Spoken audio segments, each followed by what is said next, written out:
et rõõm näha, et nii palju rahvast on siia tulnud ja tunneb huvi eesti keele tuleviku vastu. Ja ma siis kõigepealt vist ehk tutvustaks siis ennast. Mina olen Aksel Jaaga, ma olen siin lihtsalt moderaatortena, et ma sisuliselt eriti midagi ei ütle või mitte liiga palju igatahes. Ja siis ma lihtsalt annaks edasi praegu, et Aleksander äkki tutvustab ennast. Ja tere kõigile, mul on suur rõõm näha, et täna ma näen nii tuttavaid nägusid kui ka täitsa uusi inimesi enda jaoks. Ma loodan, et teil on huvitav samamoodi nagu minul. Mina ise olen Aleksander, olen Tartu Ülikooli eesti ja soome-ugri keeleteaduse 3.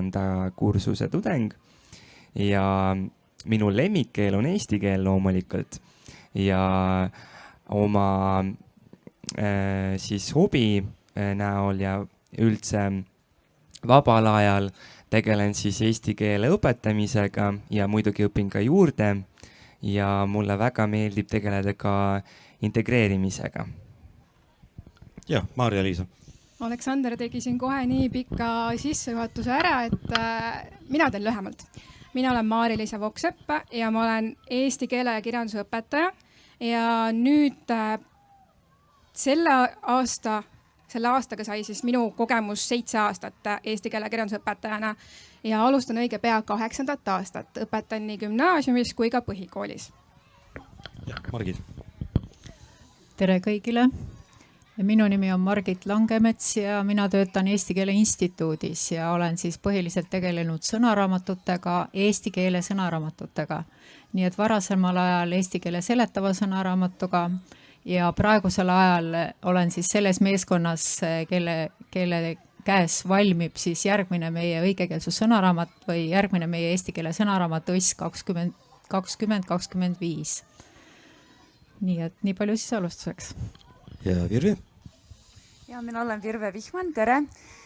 Mina olen keeleteadlane Tartu Ülikoolis ja mind huvitab see, kuidas väiksed lapsed õpivad, omandavad keelt, kuidas mitmekeelsed inimesed räägivad, kuidas keeled peas üksteist mõjutavad ja minu enda taust on selline, et ma olen kakskeelsena üles kasvanud Ameerikas ja Eestis elanud juba väga pikalt ja nüüd ma kasvatan Eestis kakskeelseid lapsi, et mul on ka isiklik väga tihe ja tähtis kokkupuude kakskeelsusega.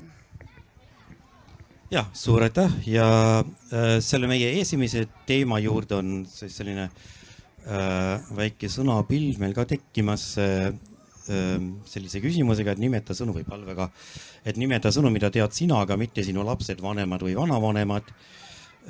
Ja seal all loodetavasti näete, saate oma telefoni panna selle koodi ja siis sinna kaugu selle meie arutelu jooksul, selle esimese poole jooksul, siis igasuguseid sõnu panna. Aga jah, see arutelu esimene osa siis puudutab eesti keele muutumist, eriti noortekeele kaudu ja see on väga popp teema. Pidevalt on tegelikult meedias sellest juttu ja alati on kuulda, et inimesed räägivad, et noored tegelikult enam korralikult või korrektselt eesti keelt ei oska.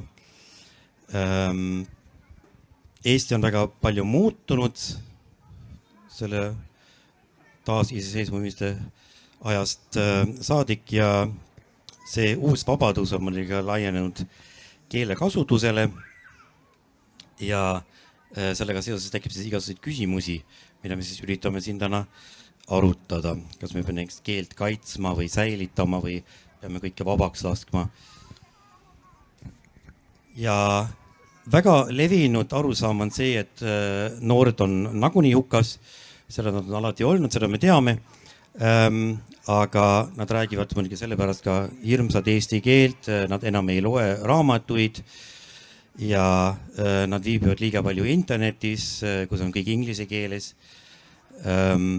Ja kas me peaksime sellele kuidagimoodi reageerima ja õpetajana, Mare-Liis, äkki oskad midagi öelda? Sa mõtled siis noorte keele kohta üldisemalt, Jah. et milline see praegu on? Jah, kuidas sinu kokkupuude sellega on, et kuidas sa näed seda?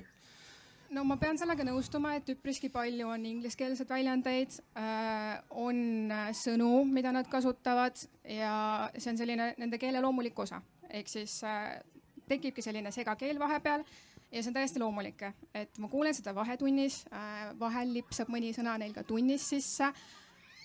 Aga ma pean ütlema seda, et kui ma loen kirjalikke tekste ja kui nad ikkagi teevad ettekandeid, siis nad teavad väga hästi, millal kasutada millist keelt.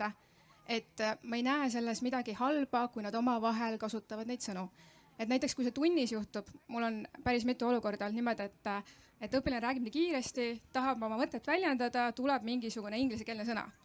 No näiteks nice, mis iganes see on. Ja siis me korraks nagu paneme selle tunni jutumärkides pausi peale, mõtleme, et kuidas ennast paremini väljendada. Ehk siis ma ei näe nagu põhjust sellel, et ma hakkan neile ette heitma, et appi kui nõme, appi kui halvasti sa räägid või et ma kurjustan nendega, et sellel ei ole mõtet, vaid me mõtleme selle peale, kuidas ennast paremini väljendada nendes olukordades, kuhu siis seesugune keel ei sobi. Kas ma nüüd vastasin su küsimusele või ma peaks midagi ütlema? Sa võid veel rääkida või Virve, äkki sul on seda kakskeelsust ka rohkem võtta? Jaa, no kakskeelsus on loomulikult osa meie tegelikult igapäevaelust Eestis, mitte ainult noortel ja mitte ainult inglise keelega ja mitte ainult kaks keelt, vaid mitu keelt. Ja mitte ainult tänapäeval, vaid juba ammu on olnud teadagi. Aga kui rääkida noortest ja noortekeelest, siis noored peavad ennast eristama oma vanematest ja oma õpetajatest, ka noortest õpetajatest. Ja see on täiesti loomulik, et noored kasutavad neid ressursse, mis neil olemas on. Inglise keel tuleb uksest ja aknast, loomulikult nad võtavad ingliskeelseid sõnu kasutusse. Nad on ka väga loovad eesti keelega, nad on väga uuendusmeelsed, nad on avatud igasugustele loomingulistele keelemängudele.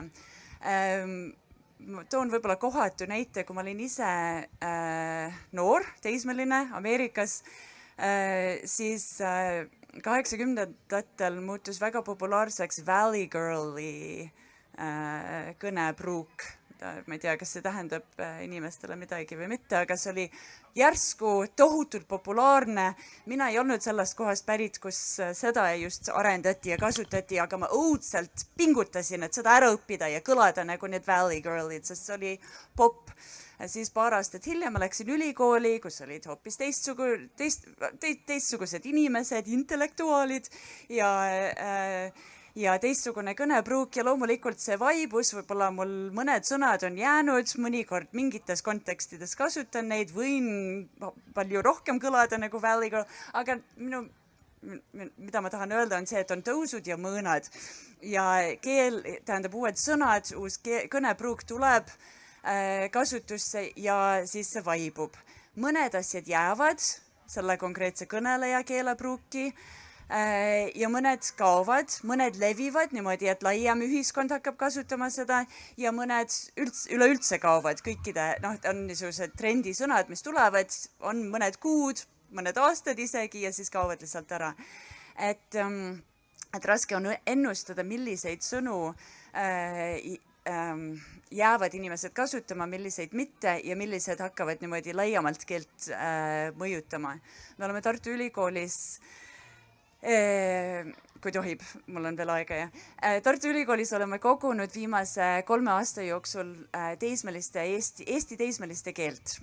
Kuidas nad just omavahel sõpradega mugavalt täiesti vabas õhkkonnas vestlevad, mitte eesti keele tunnis. See on hoopis teine asi, nagu Marja-Liisa ütles.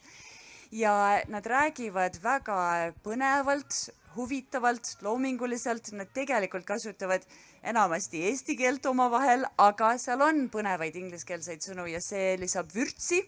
See lihtsalt on loomupärane, et siin ei ole head ega halba, aga see on nii. ja meid väga huvitab see, et kuidas kirjeldada, et milliseid sõnu, mismoodi kasutatakse, kuidas need sõnad esinevad koos eesti keelega. Et see on tänapäeva maailm ja meil on tohutult palju huvitavaid andmeid selle kohta. Aga ma annan sõna edasi praegu. Jah, Aleksander, äkki oskad noore inimesena või noorema inimesena midagi öelda? Mina tahan lisada, et palun ärge üldistage. Iga inimese keelekasutus on ainulaadne. Mõni inimene kasutab päris palju inglise keelt ja mõni üritab vältida.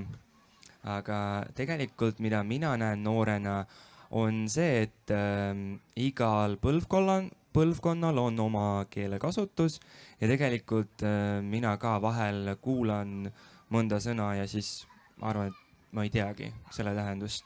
See on täiesti normaalne, et ja läbi aegade, ma arvan, on eesti keelt mõjutanud ka teised keeled ja nii saksa, vene kui ka praegu inglise keel.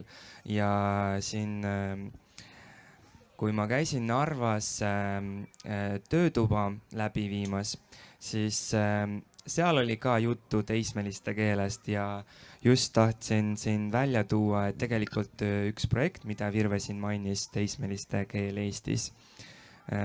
Seal osales 131 osalejat, üks siis 37 poissi ja 94 tüdrukut. Ja koguti siis 97 tundi materjali, audiomaterjali. Ja tegelikult suulises vestluses tuli välja, et noored kasutavad 96,7% ikkagi eestikeelseid sõnu ja võõrkeelseid sõnu oli ainult 3,3%. Nii et rahuneme maha, kõik on korras, eesti keel areneb, kõik on hästi. Mina saaksin võib-olla oma tähelepanekuid siis selle võrra jagada, et kuidas sellised sõnad või noorte sõnad võiksid puudutada sõnaraamatuid. Et sõnaraamatu maailma puudutab see ses mõttes, et meie puutume kokku siis küsimusega, et kas nad võtta sõnaraamatusse või mitte võtta või kuidas me otsustame selle üle, et üks või teine sõna sobib sõnaraamatusse või ei sobi. Sest sõnaraamatul on teatavasti omadus muutuda nagu piibliks. Et see ei ole mingi Eestile omane asi, vaid see on kõikidele inimestele, kõikide keeltele omane asi, et kui miski sõna on saanud sõnaraamatusse, et siis on talle justkui luba elamiseks antud. Aga tänapäeval on sellised seisukohad ikkagi ka muutunud, et vanasti teatavasti tehti sõnaraamatud ju teisiti, et kui ta ilmus paberi peal, siis ta sai valmis ja enne kui järgmine sõnaraamat tuli, läks juba 10 aastaid mööda. Aga ega keel ei oodanud seda, et keel elas kogu aeg edasi ja mingil viisil püüti ennemal ajal arvestada seda, et me paneme sõnaraamatusse need sõnad, mis on praegu meie sõnad. Aga tänapäevasel interneti ajastul on sellised seisukohad ka muutunud ja meie pärast seda, kui me oleme täiesti tulutult püüdnud välja selgitada, et kuidas valida sõnu, mis võiksid kuuluda õigekeelsus sõnaraamatusse, me ei ole suutnud seda teha. Et me oleme jõudnud järeldusele, et õigekeelsus sõnaraamatus ehk eesti keele sõnaraamatus võiksid olla kõik eesti keele sõnad. Teine asi on, et nad on seal kuidagi iseloomustatud. Nii et ühesõnaga me ei jäta ühtegi sõna, ka noorte sõnu, mis on siis laiemalt levinud või kõnekeelsemaid, teistsuguseid kõnekeelsemaid sõnu või vähem levinud sõnu, me ei jäta neid sõnaraamatust põhimõtteliselt välja, aga püüame neid seal mingil viisil kirjeldada. Jah, aitäh. Äkki Mare-Liisa, kas noorte keel on üldisemas mõttes vaesemaks jäänud? Kas noored oskavad vähem sõnu kui vanasti? Ma arvasin, et see küsimus tuleb siit ära. Sõltub nüüd, mida silmas pidada. Et jah, mingid sõnu nad ei tea. Ja ma kaldun arvama, et mina ka ei tea. Et võib-olla mingisugune sõnavara, mis on vanemast kirjandusest. Ma olen üpris kindel, et kui ma võtan mõne raamatu kätte, siis seal võib tulla mingisuguseid sellist sõnu, mida mina ei tea. Sellepärast, et minu keskkond, see ühiskond, kus mina olen kasvanud, on hoopis teissugune kui varasem aja ühiskond ja see on hästi loomulik. Nüüd, kui on see küsimus, et kas siis noored tõesti nagu räägivad kuidagi halvemini või nad teavad vähem sõnu, siis ma ei saa öelda, et nad teavad vähem sõnu, neil on lihtsalt teine sõnavara. ja sõnavaraga kipub olema ju tegelikult see, et sõnavara, ütleme nii, et igaüks vastutab oma sõnavara eest ise. Et kui palju ma õpin juurde, kui palju ma nagu loen erinevaid tekste, et koolis me ju tegelikult loemegi sellepärast võimalikult palju erinevaid tekste, et seda sõnavara ka laiendada. Ja ma ei taha üldse öelda seda, et noorte keeleoskus oleks justkui halb või see oleks paha või et nad oleksid, ma ei tea, keeles lohakad ja saamatud ja nii edasi. Et seda ma ei ütle. Ma ütlen nii, et noorte eesti keeleoskus teatud, ma ei tea, kasutusvaldkondades vaja parendamist ja seda on igal ajahetkel või seda on niimoodi olnud igal ajahetkel. Või mul läks endal keel sõlme. Et jah, ma jätan selle siis niimoodi praegu. Aleksander, äkki oskad kinnitada või ümber lükata? Ma pigem nõustun, sellepärast et mulle tundub, kuigi võib kõrvalt vaadates tunduda, et noored enam ei tea eesti keelt, nad lähtuvad tegelikult nad kasutavad eesti keelt väga loominguliselt ja nende sõnavara on lihtsalt teistsugune, me ei pane seda tähele, aga võib-olla kahju on vahel sellest, kui inimene lihtsalt ei tea nii palju sõnu, et väljendada midagi tavalist, sellepärast et keel on ju instrument meie mõtete väljendamiseks ja ka meie suhete loomiseks. Ja kui keel võimaldab midagi väljendada võimalikult lihtsalt, siis inimesed kipuvad lihtsustama seda, aga see on muidugi igaühe mõelda, kas tasub liiga palju lihtsustada ja kas ikkagi võiks sellele tähelepanu pöörata ja kas või enda jaoks eesti keelt õppida, et arendada oma sõnavara ja oma mõtteviisi. Tegelikult ma arvan, et iga keele õppimine arendab inimest. Nii et noored võib-olla peaksid rohkem mõtlema sellele, mis annab neile eesti keele õppimine ja küll see motivatsioon tuleb.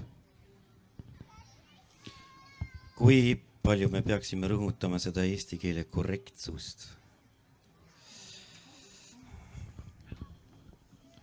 No, mulle tundub, et oleneb, mis olukorras ja oleneb, mis eesmärgil seda korrektsust kasutada. Kui on teatud tekst, mis peab olema selgelt mõistetav, mida on vaja kasutada selleks, et teistele selget sõnumit anda, siis ja, mida korrektsem, seda parem.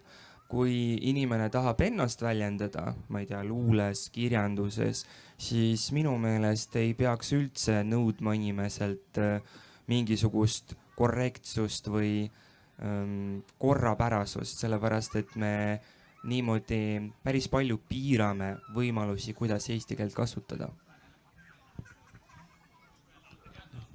Margit tahtis midagi öelda vahepeal. See korrektsuse teema on alati tõesti, mis keelega üles kerkib, aga see on jah, et seda kiputakse tihtilugu lahendama nagu sõna tasandil ka, et üks sõna on korrektsem kuidagi kui teine, mis kahtlemata ei ole õige. Et ütleme üldse see eesti keele puhul selline ühele sõnale sellise nii metsiku tähelepanu andmine, et see ei ole nagu õigustatud. Et tuleks kuidagi alustada teisest otsast, et millist mõtet keegi väljendab, millises situatsioonis ta on, mis tekst see on, mida ta loob, mida ta tahab öelda, et kuidagi sedapidi tuleb mõelda. Ja isegi see, et mingid varasemast ajast pärit nagu sellised seisukohad, et võõrsõnad on halvad või et mida lühem, seda parem ja selgem, see on tegelikult tõestamata. Et kui tulevad sellised uuringud, et tõesti tuleb välja, et mida lühem tekst, seda selgem ja arusaadav ta on, siis me seda usume. Aga meil ei ole praegu otse selliseid uurimusi võtta. Ja kuna keel on oma olemuselt selline liiasust väga tugevasti toetav ja vajav asi, siis justkui ei päde see asi, et mida lühem, seda ilusam ja korrektsem. Nii et need kõik asjad sõltuvad väga paljudest teistest asjadest. jah, Virve äkki? Ma ainult lisaks, ma olen täiesti nõus. Ma lisaksin ainult seda, et, või noh, rõhutaksin seda, mis on siin juba välja tulnud, et see keel, mis on kõige parem, sõltub väga palju kontekstist ja loomulikult on väga oluline nii-öelda head keelt osata, kui kirjutada ajakirjandusse midagi mingis kontekstis, kui on keele korrektsus nii-öelda või ilus kasutus ja sõnavararikkus ja nii edasi on väga-väga oluline. Ja see, et ma tänavanurgal kuulen, kuidas noored omavahel kasutavad igasuguseid keeli segamini ja roppsõnu ja nii edasi, ei tähenda seda, et nad mingis teises kontekstis ei võiks kasutada hoopis teistsugust keelt ja väga elegantselt ennast väljendada. Ja veel ma ütleksin lihtsalt selle teema juurde,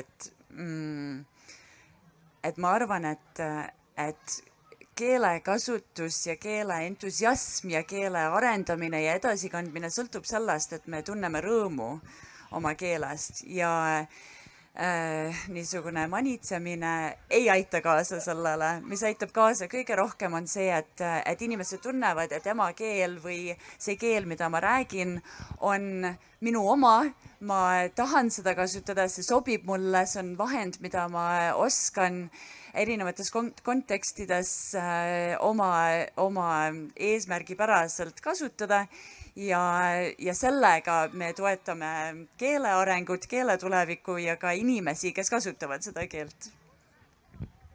Ma lisaks siia ühe mõtte juurde, et minu jaoks nii inimese kui emakeele õpetajana on hästi oluline see mõte, et mitte keegi ei peaks nagu saama öelda, et ma ei oska oma emakeelt. Jah, see, mida ma võib-olla ei oska nii hästi, on kirjakeel, aga et ma ei saa öelda seda, et ma ei oska oma emakeelt.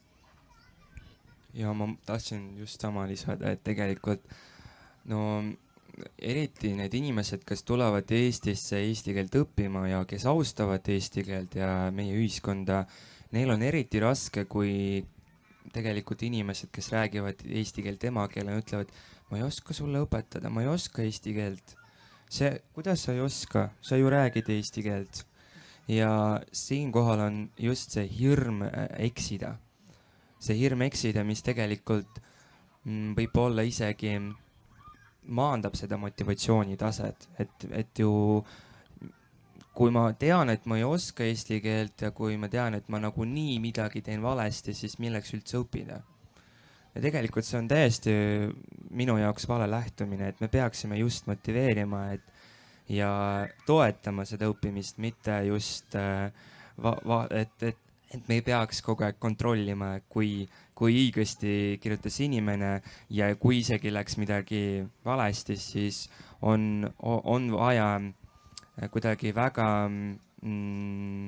leebelt ja mõistvalt sellesse suhtuda ja võib-olla aidata inimest, mitte kritiseerida. Ja, aitäh.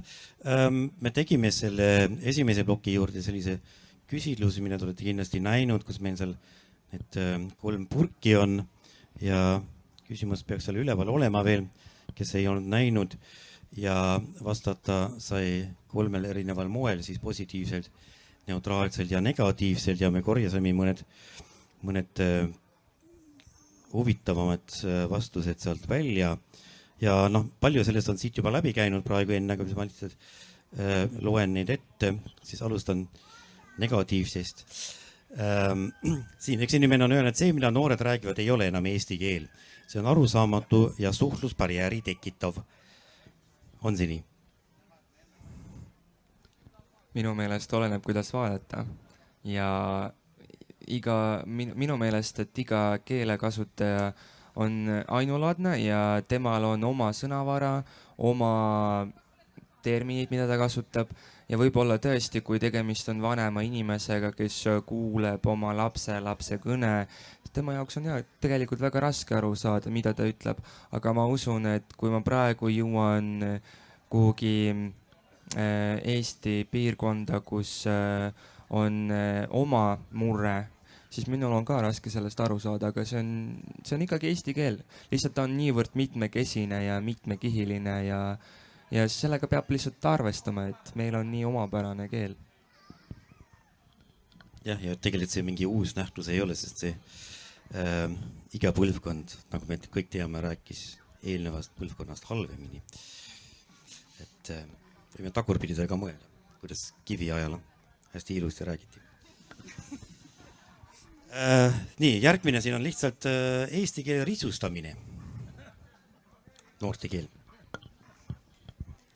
No need negatiivsed arvamused on tegelikult, ega neis ei ole siia kirja pandutes ei ole suhteliselt midagi nagu uut, et sellist arvamust on tõesti ajast aega öeldud ja mitte ainult nüüd viimasel ajal, vaid sajand tagasi ja 2 aastat tagasi, nii et see käib nagu kuidagi eluringi ja elust arusaamise juurde. Ja mingis mõttes on see loomulik, et kui tulevad sellised asjad, mis ei ole minuga koos sündinud ja mille sees mina ei ole elanud, et see nõuab mult natukene pingutust, millestki järgmisest asjast aru saada. Ja selle noorte või mingi suhtlusbarjääri kohta ma ütleks, et tegelikult on ju see suurepärane võimalus suhtlemiseks, järeleküsimiseks, uurimiseks, ka mingi asja teada saamiseks ja võib-olla tõesti ongi väga põnev sellest kõigest kuulda. Et kui sa nagu ette ise ütled, et on suhtluspärs, sa nagu ise tegelikult ennast lülitad välja, elust ja maailmast lülitad välja. Nii et tehke koostööd oma vanematega ja oma vanavanematega. Saate palju uut teada. Ja nemad muidugi ka. Nii, kasutavad ingliskeelsed ropsõnu igapäevaselt. Siin võiks muidugi öelda, et väga tore, et kui nad võõrkeeles ropendavad, siis kõik ei saa aru. Ma ei tea, Virve, mis keeles ropendad? Mitmes keeles, kui vaja. Ropsõnad on muidugi, neil on selline võluvägi ja eriti noored armastavad neid kasutada, aga eks inimesed erinevates vanustes armastavad ropsõnu kasutada õiges kohas selleks, et kui mingi emotsioon lihtsalt on nii tugev ja on vaja seda hästi tugevalt väljendada, et nad on omas kohas täitsa osa keelest. See, kas mis keeles nad on, see sõltub sellest, et mis keelt me kuuleme, mis keelt me kogeme, kui palju me filme vaatame ja muusikat kuuleme, millises keeles, et seal ei ole midagi üllatavat, et osad tulevad inglise keeles. Huvitav on see, et me oleme natukene ka ropsõnu uurinud koos kolleegidega Tartu Ülikoolis, et mida inimesed ise kasutavad. Ja üks huvitav tähelepanek on see, et venekeelseid ropsõnu tajutakse kui eriti tugeva emotsionaalse selle jõuga. Ühesõnaga, nad on tugevamad kui eestikeelsed ja ingliskeelsed vastupidi, et neid kuidagi vähendatakse. Ja see sõltub muidugi vanusest, et vanemad inimesed kasutavad pigem siis tugeva jõulise emotsiooni väljendamiseks venekeelseid sõnu ja nooremad kasutavad rohkem ingliskeelseid sõnu. Eestikeelseid kasutavad ka. Jah.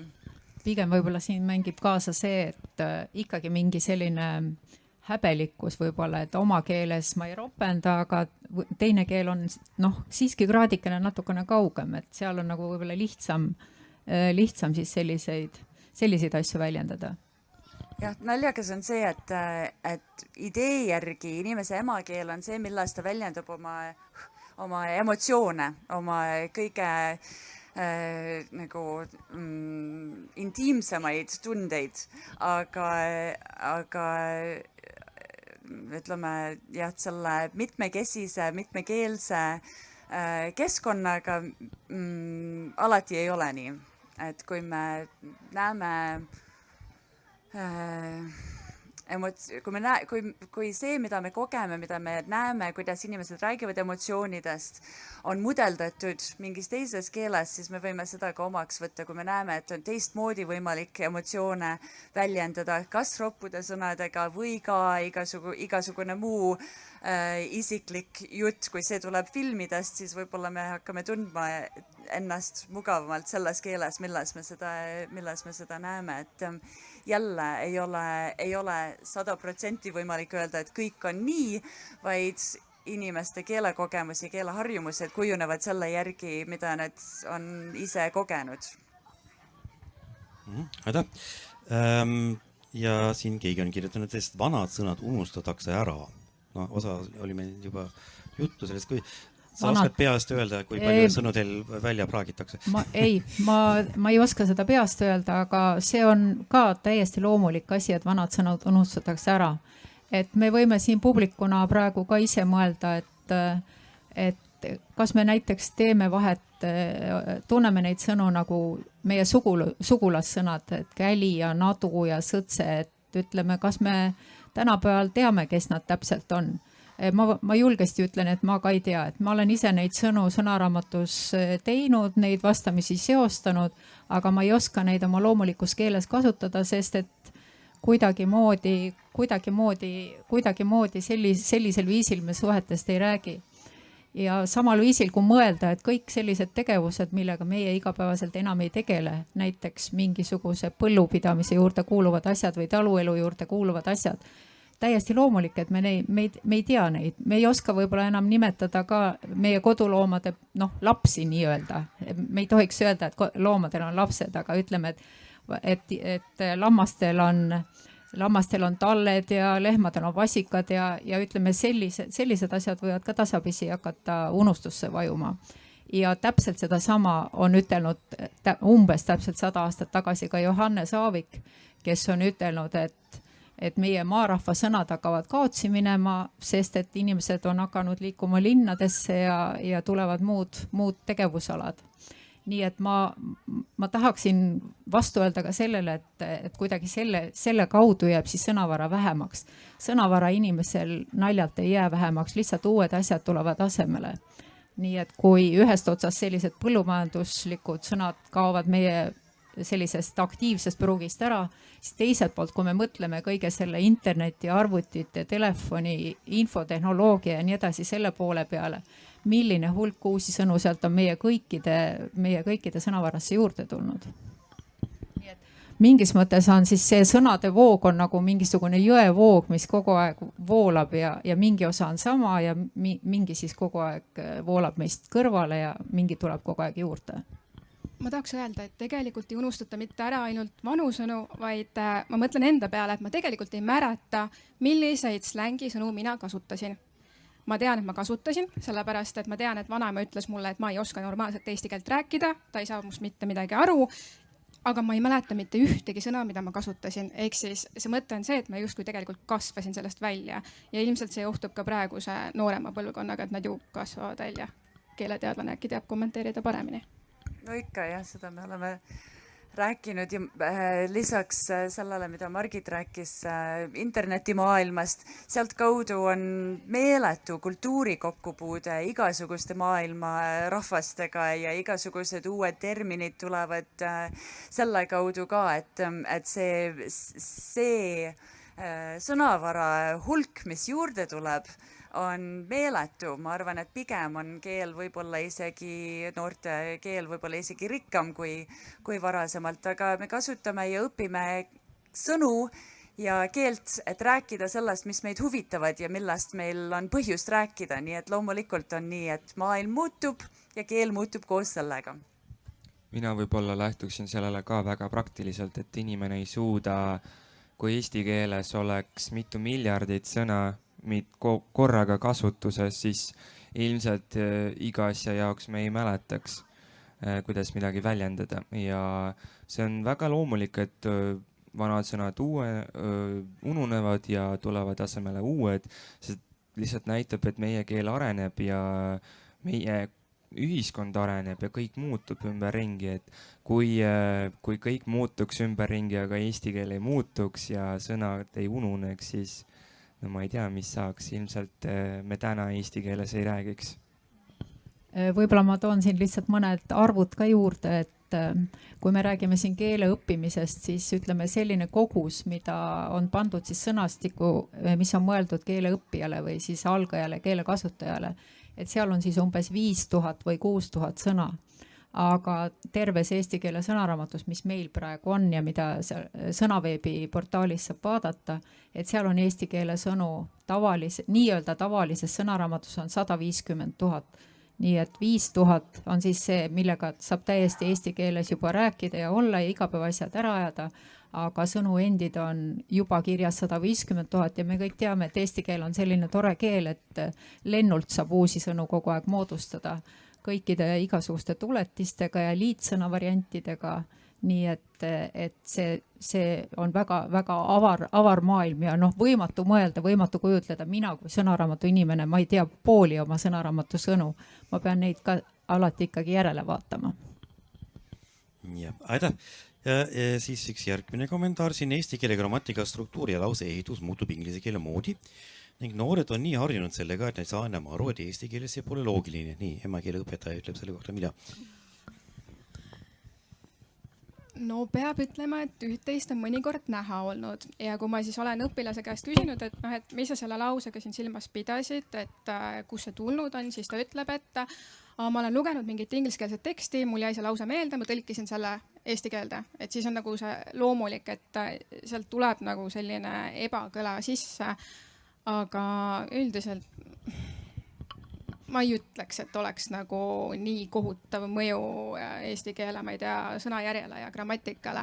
Ja ma pean ütlema seda ka, et ma võib-olla ei ole siis nagu piisavalt kaua emakeeleõpetaja olnud, et ma näeksin sellist väga pikka vaadet, et las ta siis jääb niimoodi praegu, et ma ütlen, et pigem ei ole midagi hullu lahti. Väga silma ei hakka.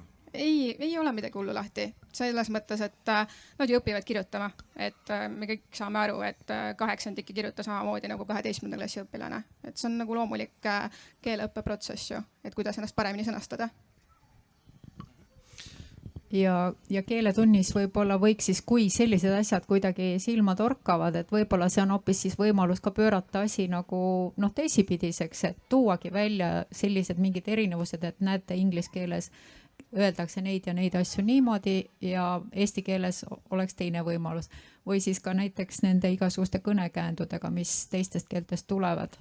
Et okei, eile lugesin või täna hommikul äkki lugesingi Jaak Jõerüüt rääkis mingist loos oma mingist juhtumist, ütles ka kasutas väljendit, et läks lappama, et omal ajal läks midagi lappama ja seal loos oli tal öeldud, et vanasti öeldi selle kohta, et läks käest ära. Et tõesti, et ta tähendab seda sama, aga et mingil viisil on mingisugused väljendid tulevad moodi ja see ei olnud nagu inglise keele näide tõenäoliselt, aga ma ei tea, äkki on. Aga ühesõnaga, et siis on võimalus nagu ka mitme keele erinevustele tähelepanu hakata keeletundides pöörama. Mina võib-olla lisaksin, et enda peal päris palju näen seda, et kuna kasvasin üles mitmekeelses keskkonnas ja minu esimene keel on vene keel, siis tihtipeale ja loomulikult kasutan palju ka inglise keelt ja õpin ka teisi keeli ja tihtipeale juhtub see, et ma lihtsalt ei mõtle, mis keeles ma mõtlen ja ma panen kirja mõtteid ja järgmine päev hakkan üle vaatama ja ma saan aru, et tegelikult sõnade järjekord ei ole eesti keele pärane. Aga hea on see, et vähemalt kui ma ülikooli jõudsin, siis mulle seletati, miks see tuleb ja kust see tuleb. Koolides võiks sellele ka tähelepanu pöörata ja lihtsalt seletada. Mitte öelda õpilasele, et sinu sõnade järjekord on vale, vaid ka lihtsalt rääkides sellest, kust see tuleb ja millised erinevused seal on. Sellepärast, et kui sa tead, mis asi see on ja kust see tuleb, siis sa suudad ka tähele panna ja ennast parandada ka. Ja ma olen täiesti nõus sellega, ma arvan, et keeleteadlikkus niimoodi laiemas mõttes võiks olla üks eesti keele tunni, eesti keele õpetuse eesmärk, et just sellised teise keele mõjud eesti keeles on väga huvitavad.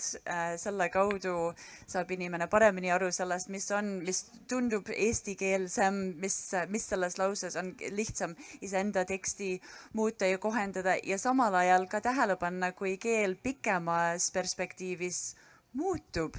Jah, see võib ka muutuda mitte ainult sõnavaras, vaid ka lauseehituses, sõnajärjes ja nii edasi. Ja tegelikult eesti keel praegu, see, mida me kõneleme ja ka see, mida meie vanaemad ja isad kõnelesid, on tegelikult väga palju mõjutada saanud teistest keeltest, nii vene kui saksa kui ka muudest keeltest. Et siin ei ole midagi uut, siis siin ei ole tegelikult ka midagi halba. See ongi elav keel, mis muutub ja mis elab inimeste peades, kes kõnelevad erinevaid keeli ja järelikult nad omavahel mingil määral mõjutavad üksteist. Jah, aitäh.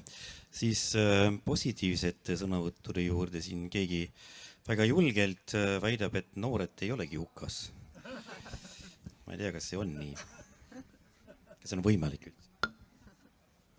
Meie olime küll hukas omale. Ja siis on keegi öelnud siin, et väga tore, et lapsed õpivad. Ma saan aru, et mõeldud on siis uusi sõnu. Jah, uusi sõnu õpime me kõik kogu aeg, nagu me ütlesime. Ja uute sõnade õppimine käib ka, ütleme nende uute asjade kaudu, mida siin sai juba mainitud, aga ka mingid sellised uued teemad nagu tõusevad üles, et näiteks viimasel ajal on palju see sooidentiteetide teema ja sellega ühenduses on siis igasuguseid sõnu tulnud, nii et vaatasin eile siia valmistudes, et millised on viimased uued sõnad, mida me oleme oma sõnaraamatusse lisanud ja seal on näiteks cis-naine ja cis-mees. Ma ei tea, kui paljud inimesed siin teavad, kes need on, aga ühesõnaga, et selle teema sõnavara lisandub ka hästi aktiivselt praegu.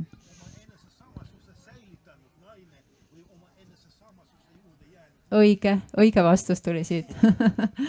Jah. Mulle väga meeldib, kui inimesed on avatud ja avastustele ja uute sõnadele, sellepärast et väga vahva on näiteks oma vanaemale midagi õpetada, sellepärast et kogu aeg ju kuuleb minu keelt ja siis vahel talle jääb kõrva mingisugune väljend, mida ta ei ole kuulnud ja siis ta hea meelega küsib, mida see tähendab ja siis on hea see, kui ma tõesti seletan, vaid ma ei ütle, et see vana mitte midagi ei oska, mitte midagi ei saa aru. Tegelikult on see meie suhtumine ka väga oluline, kas me seletame, mida see tähendab ja kas me pöörame sellele tähelepanu ja kas me aitame neil samamoodi meist aru saada. See on vastastikune avatus, et ühelt poolt hea on küsida ja teiselt poolt hea on rahulikult, kannatlikult vastata. Jah, ja siia juurde sobib ka see, et mida keegi siin ütles, et keel muutub ja noorte keelekasutus võimaldab eesti keele naturaalselt areneda. Ja siis enam samasugune asi, et positiivselt, kuna keel on konstantses muutumises, me ei räägi enam sedasi nagu 100 aastat tagasi.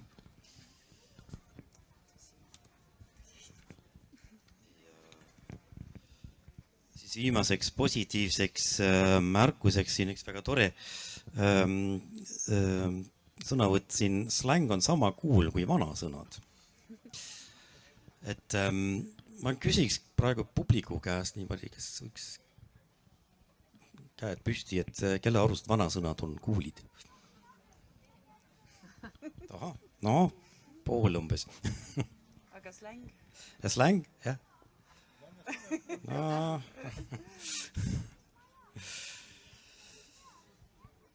Nii et siis lisandunud siia veel eestikeelne räpp näitab, et keel on elujõuline.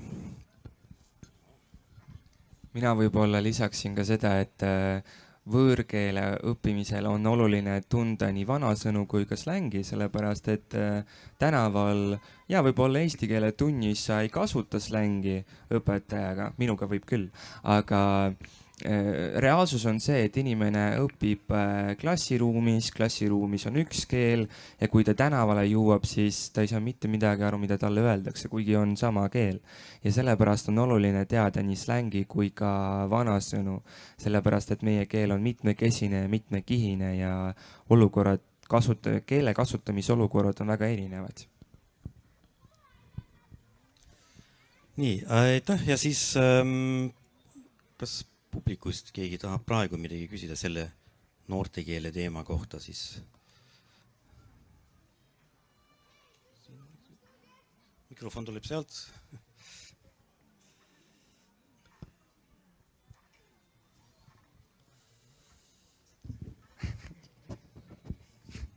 No, mul on hea, et ma nutinõustajana erivajadustega koolis lapsi ja lapsevanemaid ja minu jaoks lastele kõige parem katsumus on kirjeldada oma vanematele arvutimänge eesti keeles. Ja nad ei leia sõnu, eestikeelseid sõnu selle jaoks, jah? Mul on endalgi raske väga kirjutada mängukultuurist eesti keeles, sest et eestikeelseid mänge ei ole, aga see on väga hea katsumus lastele proovida panna oma keele sõnadesse midagi, millest nad on harjunud ainult inglise keeles rääkima. Jah, ma väga lühidalt kommenteerin, et see on nagu ühte otsapidi läheb kokku, millega meie majas kokku puutume, et eri valdkondade eriala sõnavara ühesõnaga. Ja tihtilugu me saame selliseid küsimusi väljastpoolt, et ütelge, kuidas see või teine on eesti keeles. Aga meie ei ole selle eriala inimesed, nii et tegelikult iga eriala inimesed peaksid mingil viisil kuidagi pingutama, leiutama, mängima eesti keelega, et proovima siis mingeid sõnu välja pakkuda, mis ei tähenda, et need muutuvad kohe kohustuslikuks, aga nad on vähemalt mingi algushetk, et proovime neid kasutada, läheb, õnnestub, ei õnnestu ja nii edasi. Nii et üleskutse kõikidele igasuguste erialade tegijatele, et olge nutikad eestikeelsete asjade väljamõtlemisel, eestikeelsete sõnade. Ja ma lihtsalt lisan, et mulle väga meeldib see arvutimängu näide, sellepärast, et see väljakutse, nagu öeldakse, ei ole ainult keele tõttu, vaid selle tõttu, et sa kirjeldad seda väga keerulist mängu inimesele, kellel võib-olla ei ole üldse aimu või ei saa üldse aru selle kõige elementaarsematest oletustest, et mida vaja teada on. Nii et seal on vaja nii selle mängu endaga kui ka selle maailmaga kui ka sõnavaraga kohaneda. Ja, seal üks küsimus. Tere, minu nimi on Roland. Küsimus seda laadi, et mitu emakeele ja kirjanduse tundi nädalas praegu on Eesti lastel ja versus mitu võõrkeele tundi nädalas lastel on? Ma jään võõrkeele tundide arvu osas vastuse võlgu, ma päris täpselt ei tea, see sõltub ju sellest ka, et mis suunas nad õpivad, et mina õpetan lihtsalt sellises koolis, kus meil on nii rootsi keele suund, prantsuse keele suund, aga ma kaldun arvama, et see üldine keskmine võiks olla 3 võõrkeele tundi nädalas kohustuslikku. Eesti keele tunde on nädalas, näiteks 5. klassis on 3 tundi ja kirjandust 2 tundi. 6. on samamoodi ja 7. kuni 9. klassini on 2 tundi eesti keelt, 2 tundi kirjandust. Ja gümnaasiumis kohustuslik kursuste arv on siis, no ma lihtsustan seda praegu, et 10. klassis 2 tundi eesti keelt, 2 tundi kirjandust nädalas ja nii edasi. Ja nüüd sõltub koolist ka, et kui palju neid valikkursusi juurde tuleb. Et mina praegu õpetan niimoodi, et 10. oli 2+2 ja järgmine aasta on 3+2 ja 12 klassi on 3+2 täpselt samamoodi. Kas see tundide arv on piisav ja jätkub emakeeleõpetajaid? Emakeeleõpetajana ütlen ma, et see tundide arv ei ole piisav. Iga õpetaja tahab, et tema ainet oleks rohkem. Et see... Siin tooks veel sisse seadusandluse, põhiseaduse. Eesti riik on loodud rahvuse, keele ja kultuuri säilimiseks. Tähendab, ilmselt seadusandja või need põhiseaduse väljamõtlejad ei mõelnud, et Eesti rahvus elab reservaadis ja keel on konserveeritud kusagil hoidisena. No jaa, aga me ei räägi eesti keelt ju ainult koolis. Me ei õpi eesti keelt ju ainult koolis. et selles mõttes me ei peaks ka nüüd mõtlema sellele, et paneme nüüd nädalas 10 tundi eesti keelt juurde või midagi sellist. Ma praegu utreerin, aga et me ju puutume eesti keelega väga palju mujal ka kokku ja seal õpib ju täpselt samamoodi. Kõik ülejäänud tunnid on ju ka eesti keeles, et noh, mingis mõttes on kogu koolielu ja kogu elu on eestikeelne. Jah, õige küll, väljaspool kooli saab ka eesti keelt õppida, aga see on juba primitiivne ja segunud ka nii vene keelest, inglise keelest, saksa keelest ja see enam ei ole see keel, mis peaks nagu koolitundidest tulema. See, et meil toimub eestikeelne haridus kõige algusest peale kuni ülikooli isegi doktorantuurini välja, see on väga suur asi ja see iseenesest on täiesti teisel, see on palju olulisem kui see, et mitu tundi nädalas, mis vanuses lapsed õpivad eesti keelt, kirjutavad kirjandeid ja nii edasi. See, et nad õpivad kõiki aineid ja nende erialade terminoloogiat eesti keeles on palju-palju olulisem. Ja mulle tundub, et kui just tahetakse koolis õppida, siis paljud koolid pakuvad sellist võimalust. On erinevad eesti keele ringid ja kirjanduse ringid ja klubid ja saab ju valida ka suunda tegelikult, et minul koolis oli erinevad võimalused ja siis mina valisingi humanitaarsuunda ja mul oli päris palju eesti keele tunde. Kui keegi valis matemaatikat, siis temal oli matemaatikat rohkem.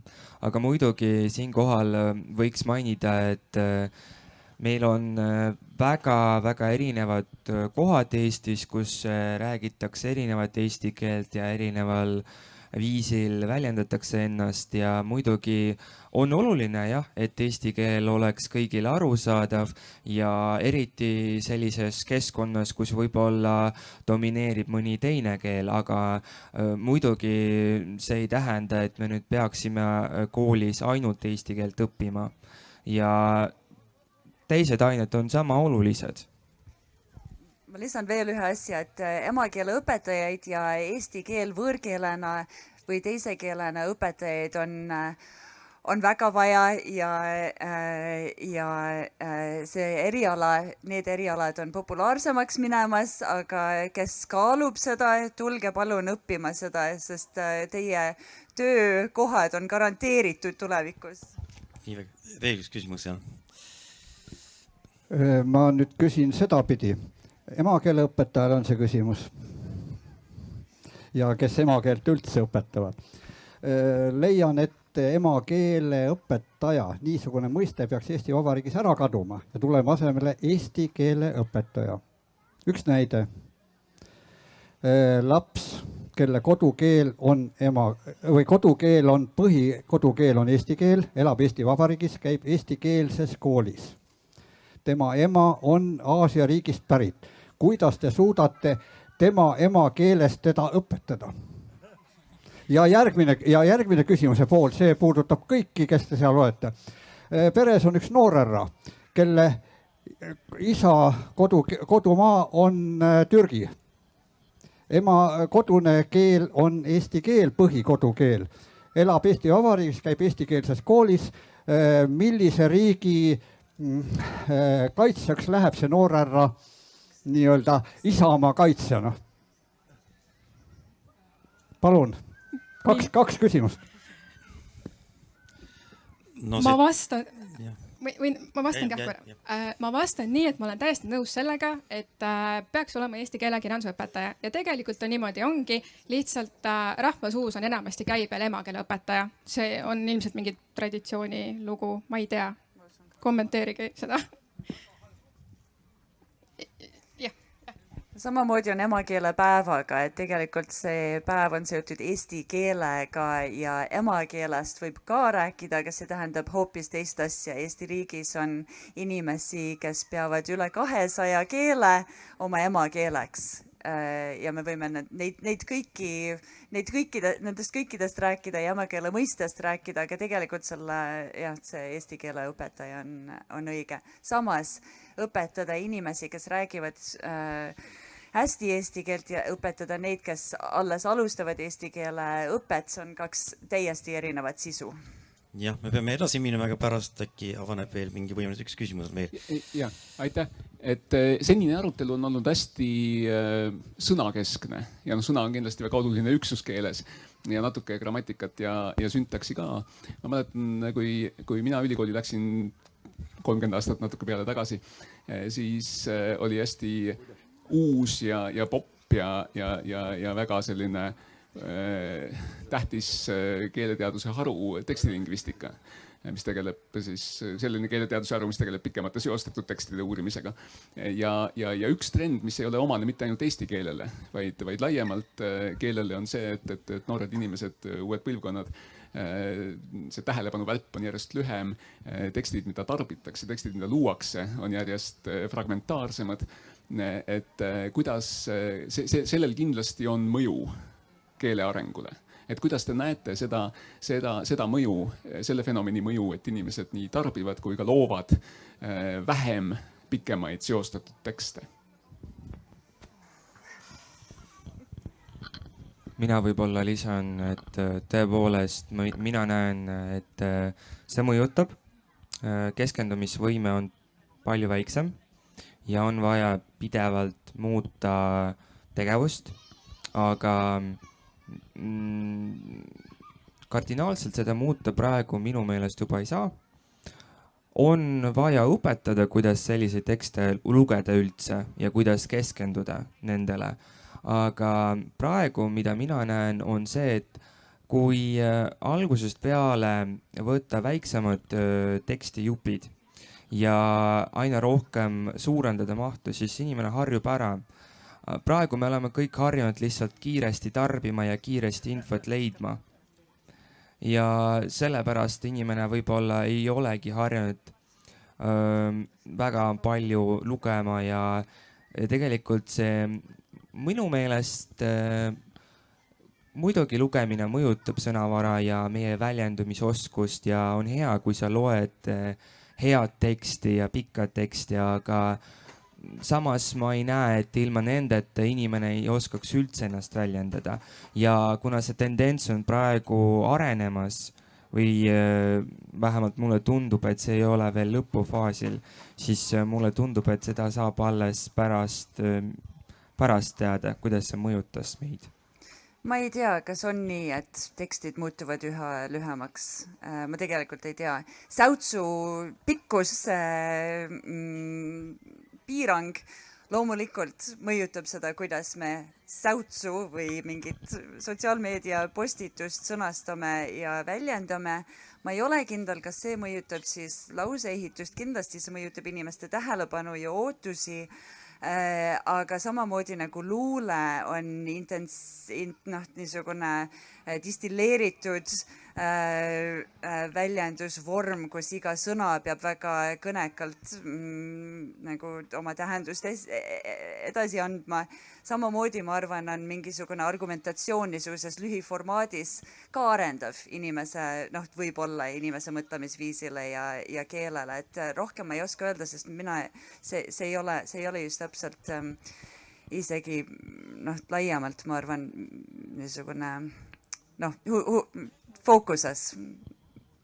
Ma mõtlesin umbes sama mõtet, mida Virve praegu ütles, et tõesti, et praegu on kõik need teemaviited ja ikoonid, mida me kasutame, aga ütleme nende taga tõesti, et ütleme, siin tuleb võib-olla mängu, kas siis luulega võrrelda või mingi nagu sisekõne, et tegelikult nendel asjadel on ju tähendus. Ma väljendan midagi vot selle lühikese märgiga, lühikese sõnaga, ühe mingisuguse asjaga, aga see, mida ma väljendan, et kui ma seda oma peas sisekõnena nagu selle mõtte ära mõtlen, et siis tegelikult mingid sõnad ja mingid mõtted seal ringlevad koos selle lühikese väljendusmärgiga.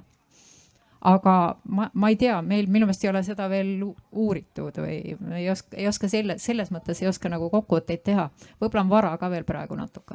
Ja, nii meil on veel üks küsimus, või üks järelküsimus. Rääkiv eestikeelne meedia. Kes hoolitseb ja vastutab, et see oleks korrektne eesti keel, aga mitte mingisugune osad ja osatamine. Haritud ajakirjanike suust. Me kuuleme päevast päeva.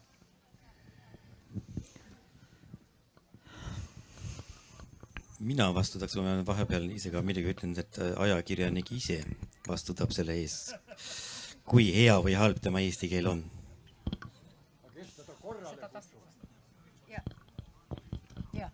Meil on vastaja on publikus, nii et anname korraks publikule. Väga tore, kui diskussioon levib niimoodi publiku seas. Ja aitäh, et mina olen Tarmo Tammerk Rahvusringhäälingus ajakirjanduseetika nõunikuna ametis, et Rahvusringhäälingus on olemas selline inimene nagu keelenõunik, kes jälgib keelekasutust ja teeb oma tähelepanekud, samuti kui kuulajad, vaatajad, lugejad näevad mingit probleemi, siis nad kirjutavad sellest või helistavad selle kohta ja siis saab selle ajakirjaniku tähelepanu sellele juhitud. Nii et pidevalt sellised tüüpilised keelevead ilmuvad Rahvusringhäälingu siseveebis kogu aeg, et keeletoimetaja ja mina ka mõnikord teen oma tähelepanekud juurde sinna, et inimesed neid vigu ei kordaks, tõesti osad ja osa tegelikult on juba ka, et ei ole enam nii rangelt need asjad, nagu nad on varemgi olnud, aga üldiselt millega peab kindlasti tegelema on võõrnimed näiteks, eks ju, et noorem põlvkond vene ja üldse slaavi nimedega satub hätta. Rõhud satuvad inglise keele järgi, sest et jälgitakse väga palju inglisekeelset ajakirjandust ja sealt kaudu tulevad ka siis need rõhud teise kohta, aga sellega tegelikult töö käib. Aga loomulikult, nagu juba ka arutelu juht ütles, et ajakirjanik ikka ise vastutab, kui ajakirjanik hakkab tööle, siis ta võtab teatud kohustused, peab kinni ajakirjanduseetikast ja kui ta räägib või ta kirjutab, ta peab kasutama korrektset keelt. Aitäh. Aga ma juhiksin siiski tähelepanu ka, et korrektse keele mõiste ei ole ka mingi, et püsiv ja et mis kunagi on olnud korrektseks kuulutatud, et nii ongi ja mitte kunagi mitte midagi ei muutu. Et ka ajakirjanduse või igasugustel keelenõunikel tasuks silma peal hoida ka uuematel keeleuurimustel, kust on tulnud tegelikult täitsa üllatavaid asju välja, et ütleme ühe vormi korrektseks kuulutamine teise vormi ees või kõrval ei ole õigupoolest mitte millegagi kui teatava subjektiivse maitsega põhjendatud või siis omaaegse teooriaga, et üks on hea ja mitu ei ole nii hea. Et niimoodi on kõrvale tõrjutud näiteks Põhja- ja Lõuna-Eesti keele võimalikke rööpvarianti ja nii edasi. Nii et selles mõttes tasub nagu silma peal hoida, et mida keeleteadlased teevad ja mis infot sealt välja tuleb. Ja, aitäh! Ja sa võid kohe jätkata, sest järgmine osa on selle suhteliselt väikese sõnapilve analüüs. Nüüd selle juures ei ole, et kes mida teab. Jah, aga see, ma arvan, et see sõnapilv, kui te seda siin praegu näete, et ta illustreerib suhteliselt hästi neid mõtteid, mis on siit juba praegu läbi käinud. Mida? Ja et te võite veel juurde lisada, et jah, et siin on näha selliseid ingliskeele sõnu või ingliskeelepäraseid sõnu, mida kindlasti ei tea siis ütleme minust vanemad inimesed, ma mõtlen minust kirjutajast kui minust, et siis võib üsna kindel olla, et vanem põlvkond ei ole nii kursis selle ingliskeelega.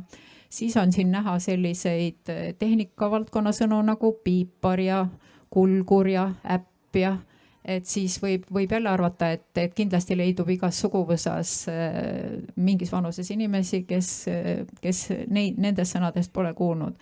Ja siis tore näide on siin ka kõblas. Kõblas illustreerib just väga hästi seda, et millest ma ka natuke rääkisin, et kui me võib-olla ei tea neid omaaegseid põllumajandussõnu, siis kõblast justkui ikka teame, aga võib-olla see ei olegi enam nii. Et tõesti, et mida tänapäeva lapsed kõplaga teevad, et täiesti normaalne, et võib-olla ei ole kõblast elu sees näinud. Mina näiteks ei tea, mis asi see on. No vot. Kõblas on see, et kui sa suvel maal oled ja pead mõnda oma seda köögivilja peenart või lillepeenart rohima, siis kõblas on see vahend, kuidas sa umbrohtu sealt vahelt sealt välja puhastada. Nii et kui seda ette ei ole tulnud, siis täpselt nii on. Ja siis on siia kirja pandud ka abstraheerima, et see on siis tõenäoliselt illustreerib võõrsõna, mida siis mõni teab ja mõni ei tea. ja tänapäeva praeguste reeglite järgi eelistatakse selle sõna puhul siis ühte H-d, see on siis selline õigekirjalik märkus või kommentaar, mida siin ütleks. Ja, aga samas tähendab, selle üle võiks ka arutada, et abstraheerima, miks ta on siia kirjutatud 2 H-ga, et kui me mõtleme, et kuidas me seda hääldame, abstraheerima. Eesti keel on häälduse järgi kirjutav keel, et me nagu hääldamegi selle tugeva kahekordse H-ga, et siis selline viga nii-öelda, see on väga loomulik viga iseenesest. Paar päeva tagasi ma nägin, oli Päevalehes artikkel, et Zelenskile tehti atendaat ja seal oli keskel või üritati teha jälle atendaati ja siis oli atendaat nõrga T-ga kirjutatud keskel. Aga see on täpselt samasugune normaalne viga, et kui me hääldame seda sõna, siis hääldamegi nõrga T-ga, aga meie senised õigekirja reeglid ütlevad, et kuna ta on tulnud ladina sõnast, kus on tugev T ja nii edasi, et siis me kirjutame selle praegu tugevat T-ga. Nii, ja siis on siin ka veel võõrsõna apaatia ja noh, laias laastus see sõnapilv illustreeribki kõiki neid samu teemasid, mis meil siin läbi käisid. Ja, aitäh, ja meil see sõnapilv asendub kohe. Rimakas, nii palun Rimaka autor, kas Rimaka autor kommenteeriks seda sõna, sest seda sõna ma ei oska kommenteerida, ma ei tea seda peast, mis sõna see on. Nii, kes see oli? või kui leidub keegi, kes teab, et siis olekski huvitav teada. Muidugi see võib olla ka lihtsalt, et keegi oli meil siin sõna mängur ja lõi parasjagu sellise sõna.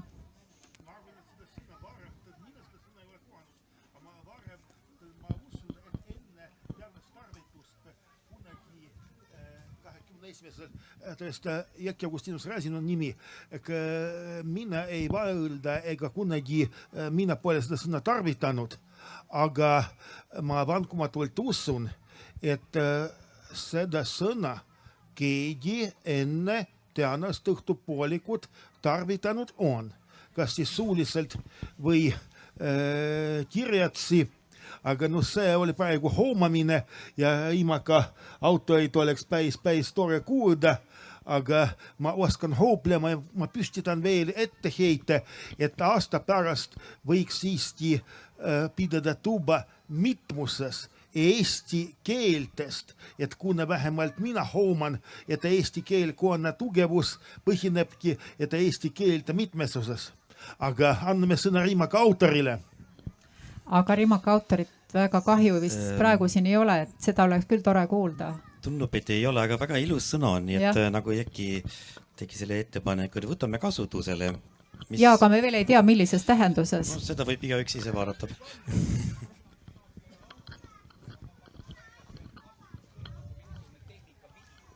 Tehnikavidin. Ma pakuks jah välja. Mina olen kasutanud selles mõttes rimakaid.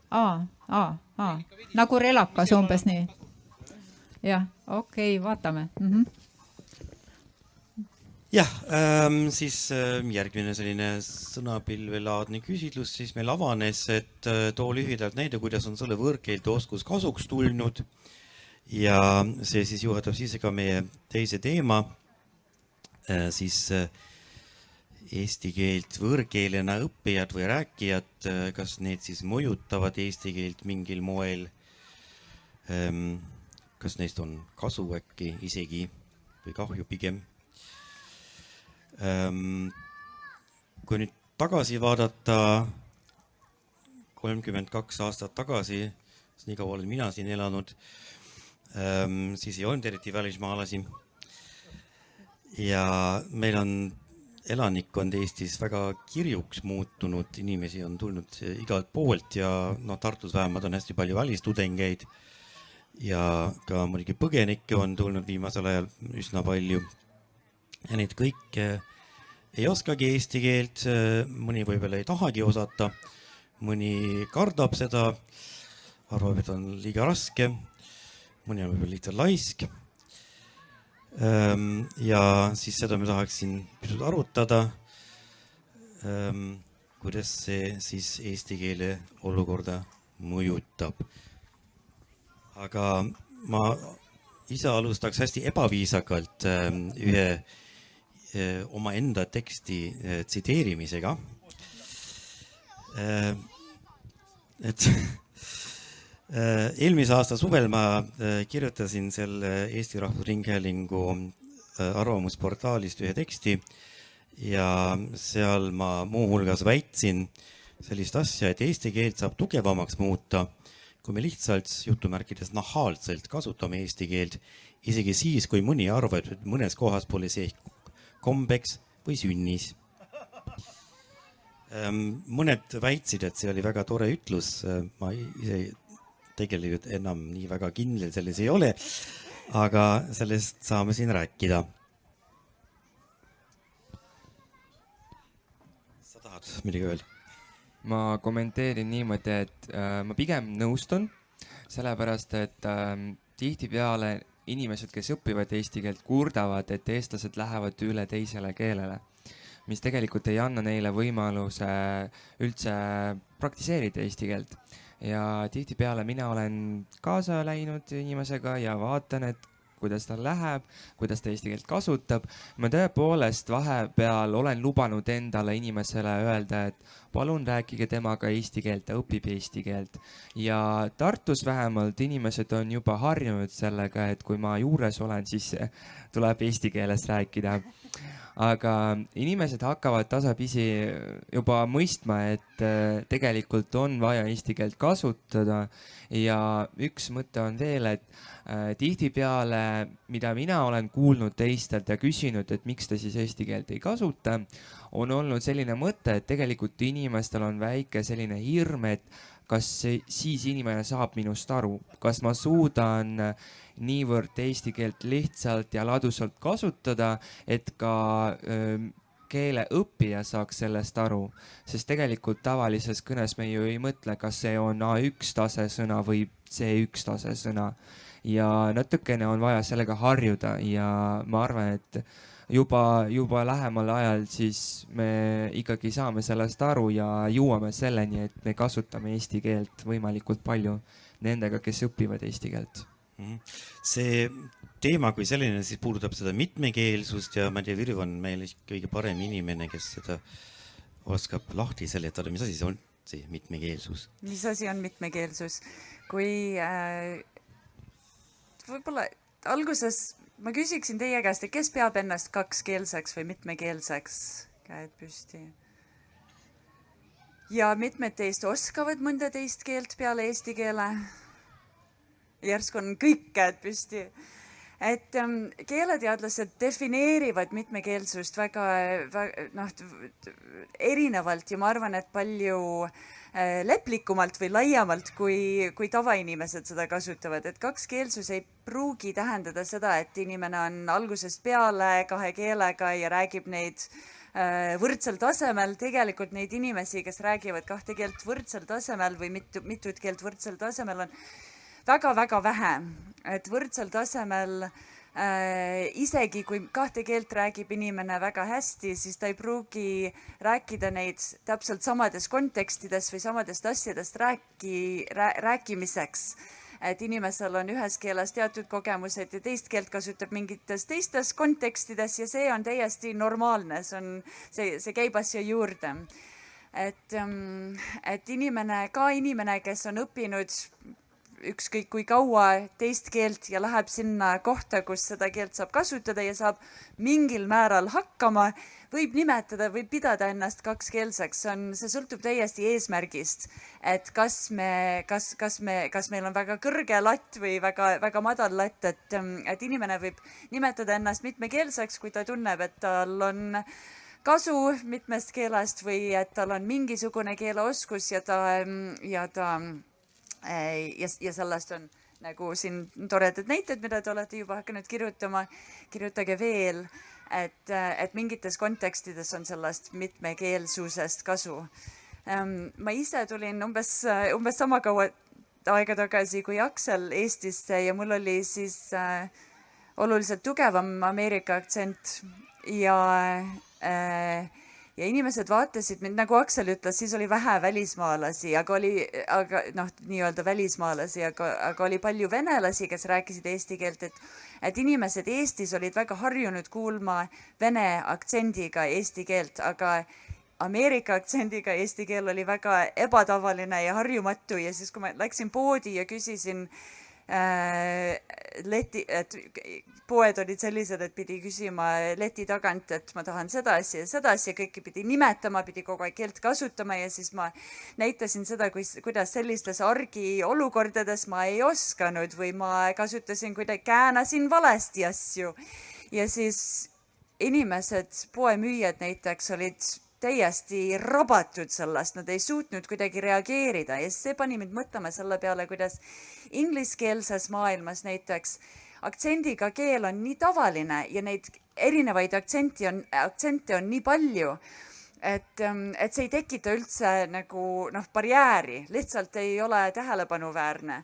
Et lihtsalt inimesed on harjunud sellega. Ma arvan, et tänapäeva Eestis on ka palju rohkem, inimesed kohtavad palju rohkem erinevaid aktsente, teise keelena eesti keele kõnelejaid, mis on õudselt positiivne eesti keelele selles mõttes, et on palju rohkem inimesi, kes on huvitatud eesti keelest, kõnelejaskond laieneb,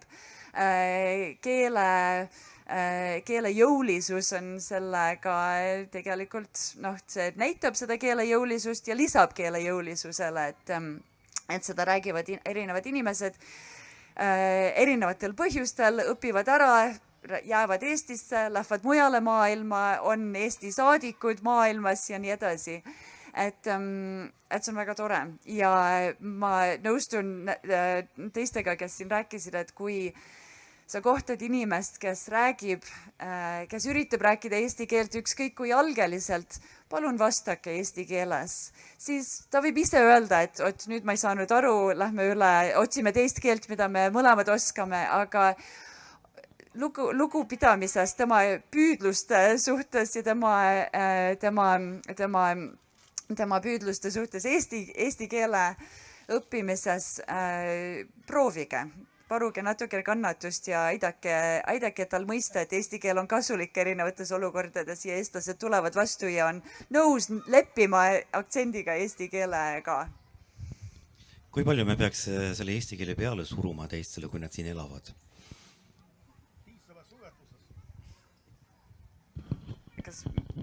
Ma arvan, et peale surumine ei olegi väga õige väljend üldse, et see peaks tulema nagu teisipidi, et nagu ise lähed mujale maale, et aga ma tean, inimesed on muidugi erinevad, et mõnedel inimestel ei ole seda seakust ja pealehakkamist, aga et peaks nagu hoiak olema, et kellelegi pole vaja midagi peale suruda, vaid et tal on siin mugavam, lahedam olla, kui ta eesti keelest hakkab midagi juba kas või vähekenegi jagama.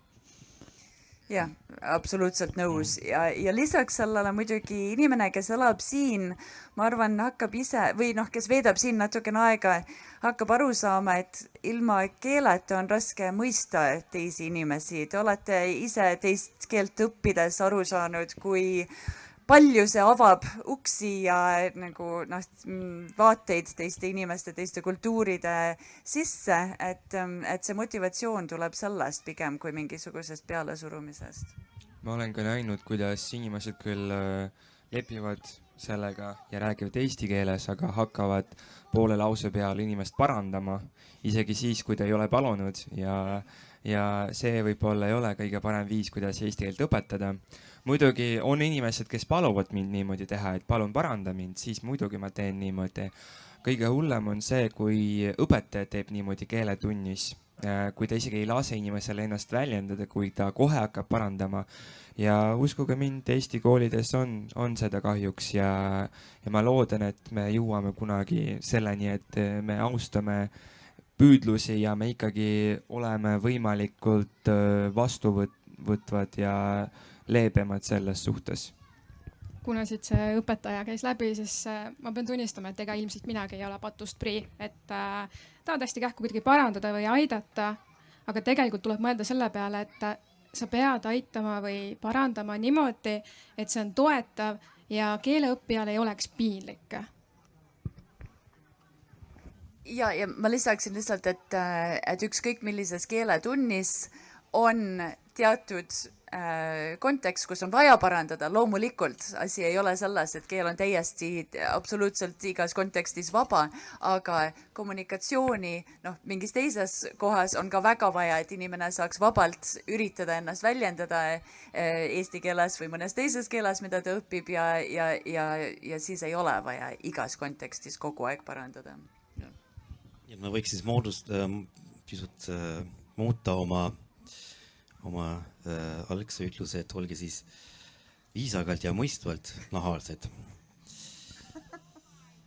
Aga ja siin me küsisime seda ka, et kuidas eesti keel võõrkeelena õppijad mõjutavad eesti keelt ja siis oli sama kolmikjaotus siin positiivsed, neutraalsed ja negatiivsed ja nagu näha, üldiselt rahvas arvas, et pigem positiivselt. Ma oleks oodanud tegelikult rohkem negatiivseid täppe. Ma ei tea, miks.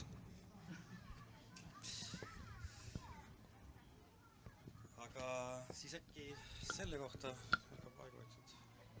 otsa saama. 8 vastust on siin tulnud. Keegi on öelnud, inglise keel on internetikeel. Siin ma ise kohe küsiks, et kas peab olema. Reisidel saal muretult reisida. Saan tellida õigusküpsuse liha Prantsusmaa, see on muidugi erakordselt oluline asi. Uue keele õppimiseks on vaja, nüüd muidugi keelte omandamine teise võõrkeele kaudu. Ja kui mitmekeelne Eesti peaks olema, Eesti inimene kui selline? Eesti peaks olema täpselt nii mitmekeelne, kui tema, kui see kohalik elanikkond on. Ma arvan, et siin ei ole võimalik sellele vastata, aga Eesti paratamatult on väike riik, palju erinevaid keeli räägitakse ümber ringi ja keeleoskus on ülioluline. See on ma arvan, kuulub meie haridusele, ma arvan, et see on üsna selge enamikele inimestele, kes elavad siin.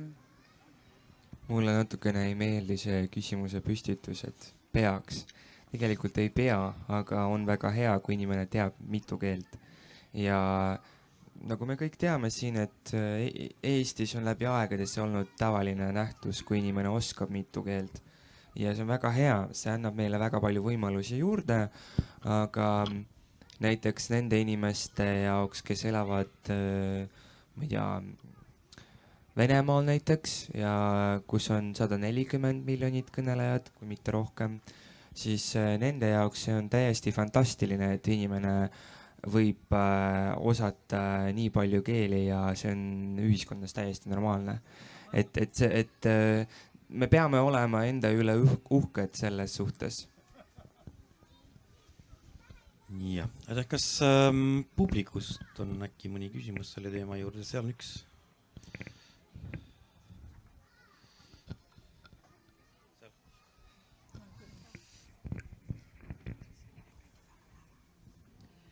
Mu küsimus on võib-olla natuke laiem. Aidake mul aru saada, miks on keelevead nii õudsed? Miks nad tunduvad nii vastuvõetamatud? Olgu nad siis, ma ei tea, keeleõppija käändeviga või kõrgtasemel keelevaldaja komaviga näiteks? No kes see sellele oskab vastata? See, mida võiks pakkuda on, et kuidagi on kooliõpetuses on see esimene rõhk või kõige tähtsamaks asjaks pandud see trillimine.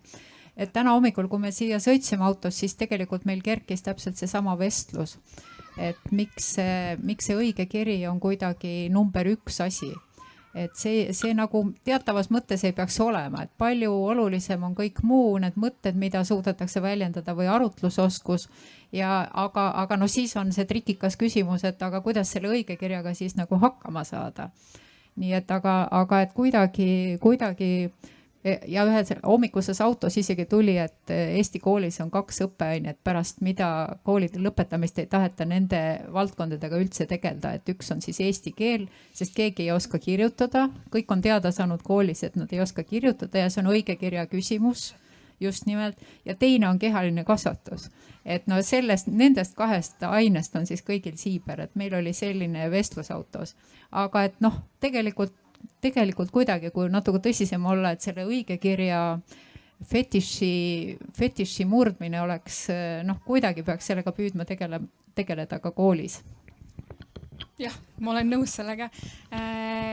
Koolis on ikka see trillimine alles, et sellele nagu ei saa vastu väita, et kuidagi tuleb see õige kiri või kirjakeel selgeks ju saada, aga see rõhk kipub olema väga suur.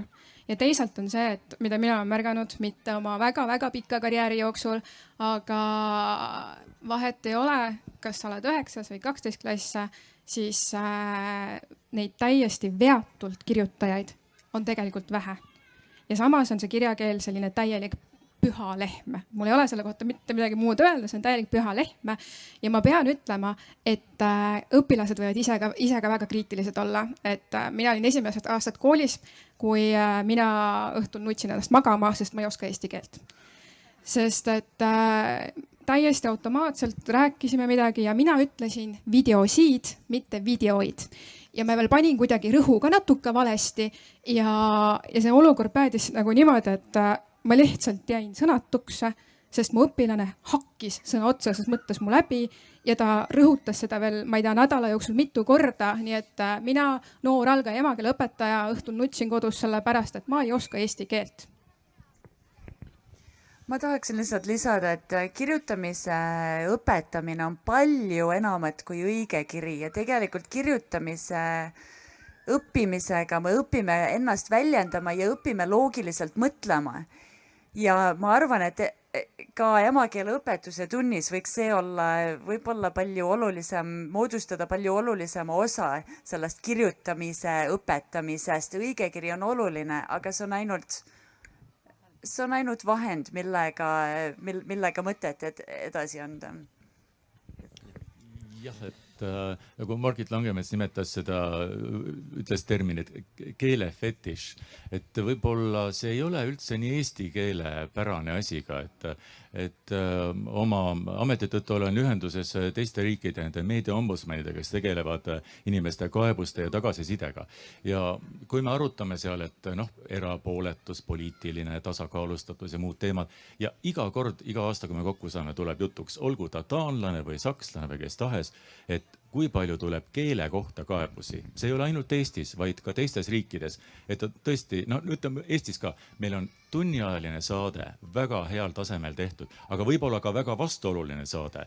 Ja selle kohta tuleb kaebus ainult ühel teemal, et saatejuht eksis ja tõesti ta grammatiliselt väljenduski täiesti nii-öelda valesti, eks ole. Seal pole kaksipidi, ei ole seda nii-öelda sõnaraamatu järgi vabaks antud termini või vabaks antud kasutust, vaid ta tõesti eksis. Ja selle kohta inimesed protesteerivad, küsivad, mis toimub, eks ole, aga tegelikult see saates oleks võinud näha mingit muud asja veel, aga see on ka teistes maades, nii et võib-olla järgmisel arvamusfestivalil võiks, ma ei tea, psühholoogid ja lingvistid seljad kokku panna ja arutada, et miks on nagu siin proua küsimus oli, et miks need keeleasjad niimoodi inimestele nagu neid närvi ajavad ja niimoodi nagu krae vahele tungivad, et nad ei suuda neid kuidagimoodi rahule jätta. Üks pisike asjake, pisike komaviga ja 10 kaebust tuleb selle kohta.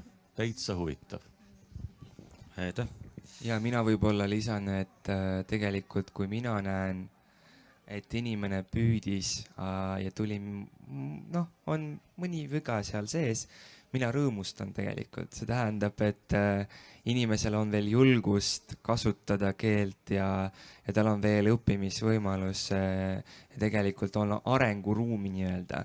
Ja samamoodi tahan lisada, et nagu siin mainiti, teksti loomise oskus erineb kirjaoskuses ja ka kuulsad kirjanikud, ma usun, et nad tegid vigu ja see on täiesti normaalne. Ja, aga tegelikult see tekst, mida meie näeme ja mida me loeme ju, me ju ei tea, mis seal mustandis on.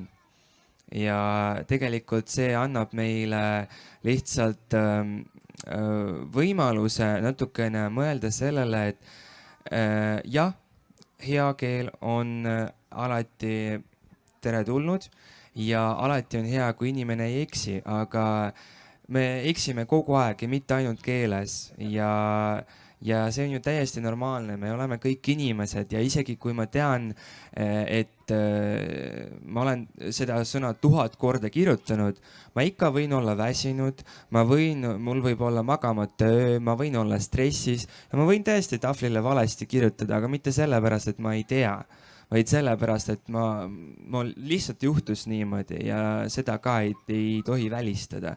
Et ka kuulsad inimesed võivad eksida ja saatejuhid võivad eksida ja lihtsalt me peame olema lihtsalt natukene